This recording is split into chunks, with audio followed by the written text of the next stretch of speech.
cross, and your life rescued mine.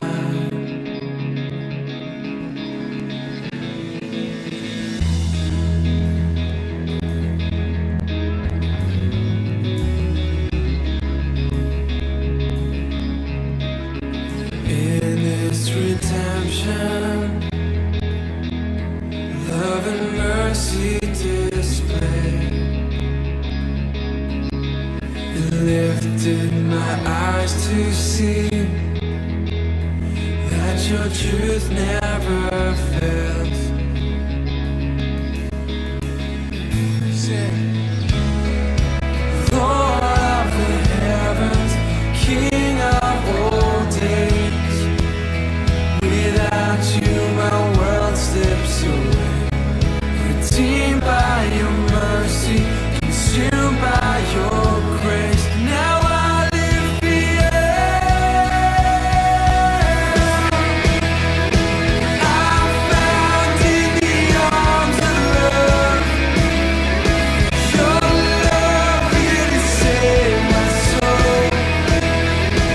I'll run to your arms of love.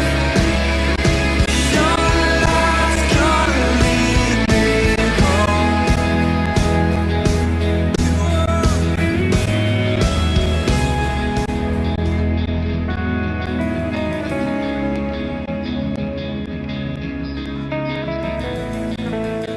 And at your cross, I lay my burdens at your feet, where your love covers all I've done.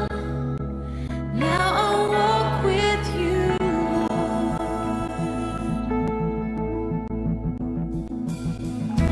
At your cross, I lay my burdens at your feet, where your love covers all I've done. Now I walk with you,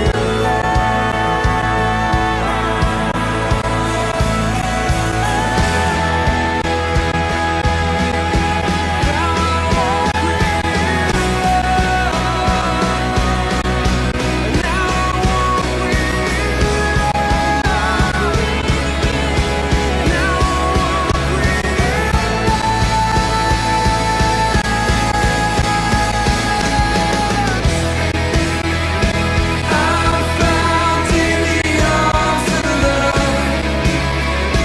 Your love really saved my soul. I'll run to your arms of love. Your light's gonna lead me home. I'm found in the arms of love.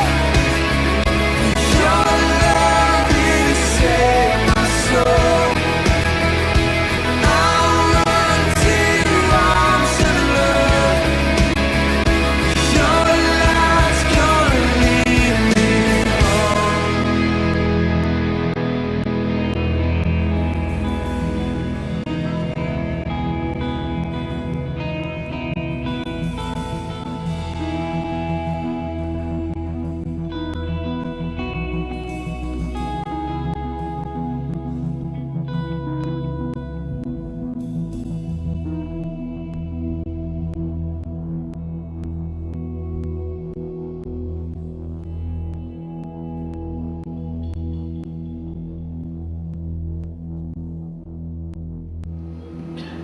Brothers and sisters, to cap off this year's theme and interconnection of the various sessions, please welcome our speaker for talk number 3, Justice and Righteousness of God, our Servant General, Brother Frank Padilla.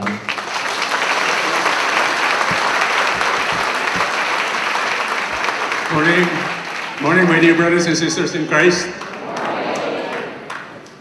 God gave us this year a very wonderful theme from a very difficult book, the book of Job.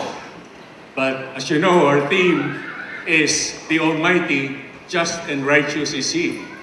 And in our first session, we talked about the Almighty, and in this session, we will talk about just and righteous is He. And of course, in between, all 4 sessions contain so much of what the Lord wants to teach us that it's going to really take us a lifetime and even beyond. When we're already with our Lord Jesus Christ explaining things to us, it will take us a lifetime to understand so much of what kind of life the Lord wants us to have. And brothers and sisters, that understanding starts first of all with the acceptance of the awesomeness of God. God is awesome. And when you talk of awe, you're talking about the fear of the Lord. And the scriptures tell us that the fear of the Lord is the beginning of all wisdom.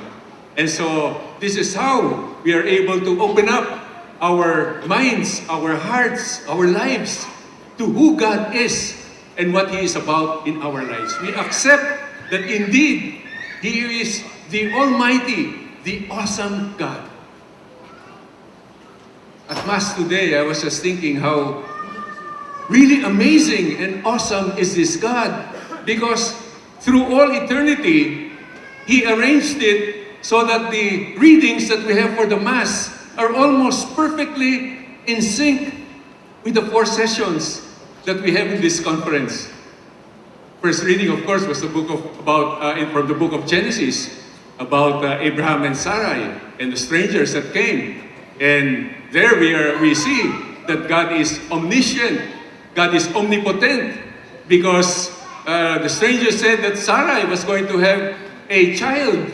She was old, she was barren, beyond childbearing. But nothing is impossible for God. And that was a manifestation of the great power of God. And then, of course, the responsorial psalm from Psalm 15 was about the righteous Israelite. And the elements there were almost exactly about the righteousness of Job, the kind of person that he was. And then, of course, the second reading, as our brother Edwin pointed out, our session is about redemptive suffering. And Paul was saying, I rejoice in my suffering for the sake of Christ, to fill up whatever is lacking for the sake of the body. And this is exactly what we are called to do, to look on suffering that comes for the sake of righteousness from God, in order that He might be able to purify us and use us for His own purposes, for the sake of His work, for the salvation that needs to be brought to the world. And for that we truly rejoice. And of course, the gospel is about our 2 favorite characters, favorites of Jesus, Martha and Mary. And it relates to this talk because, as Father Brian has told us, we are called to holiness. And that can only happen if we become Mary, sitting at the feet of Jesus and allowing Him to form us. But at the same time, we are also Martha because we need to serve and go out into the world and proclaim the good news of God's salvation to all and do any other service that the Lord has for us. So here is this awesome God, this amazing God, this totally astounding God who is so mysterious, but is so alive to each and every one of us. And if wisdom begins with the fear of the Lord, with that realization of how awesome is He, then we need to know. He needs to manifest to us how truly awesome He is. And this happens in many different ways. The first way is simply through the creation that God has made. And you look up at the heavens on a clear day. I think here in this United States, you have cleaner air than we have.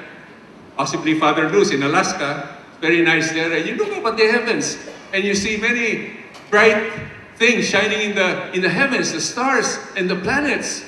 And that in itself, when you look on a clear day, it's so amazing, it's so awesome. And it brings to us the reality that there is a Creator God. But what is even more awesome is the reality of what we do not see. And what we see is just a very, very, very minuscule part of this great and wonderful universe that God has created. And science tells us there are literally billions upon billions of planets, of stars, of celestial beings that are out there. And my human mind simply cannot grasp the reality of that. And it's not only that there are billions out there, but they are all in perfect harmony to one another. All of those billions of celestial beings related to one another, and there's order in the universe, the order that only a creator God can really bring about. And that's how awesome God truly is. But God also reveals Himself through the history of His dealings with God's people. And He manifests His power to all of us. We go back to Abraham, and they were called by God, and they were promised, you will be the father of many nations. And how could that be? The time of his call, he was 75 years old, and the time that they would have a child, he was 100 years old, and Sarai was 90 years old, and she was barren. How could that be? But of course, we knew that God gave them a child. And today, we are all children of Abraham. And the promise of God has literally been fulfilled. And only God can do something like that. And of course, as history went on, Abraham had Isaac, and Isaac had Jacob, and Jacob had his 12 children, and one of those children was Joseph. And Joseph had an amazing story as well.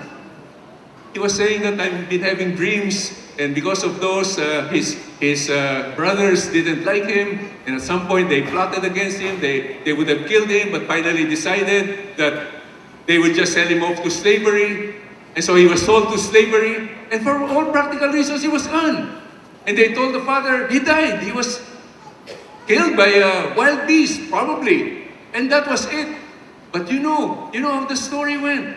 He incurred the favor of a royal official in Egypt, but then he incurred disfavor because the wife of Potiphar tried to seduce him and wouldn't have anything to do with that. So he was put in prison, and then the time came when the Pharaoh had dreams, and he was the one who interpreted it, and because of that, he was made second in the realm of Egypt, and he prepared, or he interpreted the dream, and there would be 7 years of plenty and 7 years of famine, and so he prepared for all of that. And so because of that, the nations of the world would come to Egypt during the famine in order to have their grain.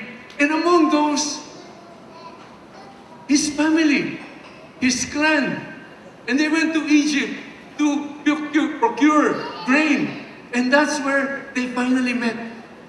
And after that, of course, Joseph brought his whole clan into the land, and they won the favor of Pharaoh. They were given bountiful lands, and they simply progressed right from there.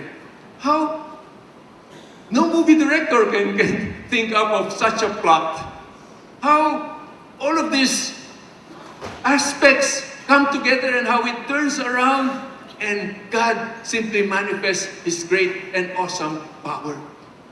And of course, they became numerous, but then after some time, then a new Pharaoh came up, and they were so worried that the Israelites were being so numerous and they might turn against them after some time, so they persecuted them and they made them slaves. And here now, we come to the call of Moses. And Moses was called by God, and you know the story. He went there, let my people go, and Pharaoh was obstinate, and so the plagues had to come. And finally, with the final plague, the death of the firstborn, then he let his people go. He let the people go, and after that, he changed his mind. So he chased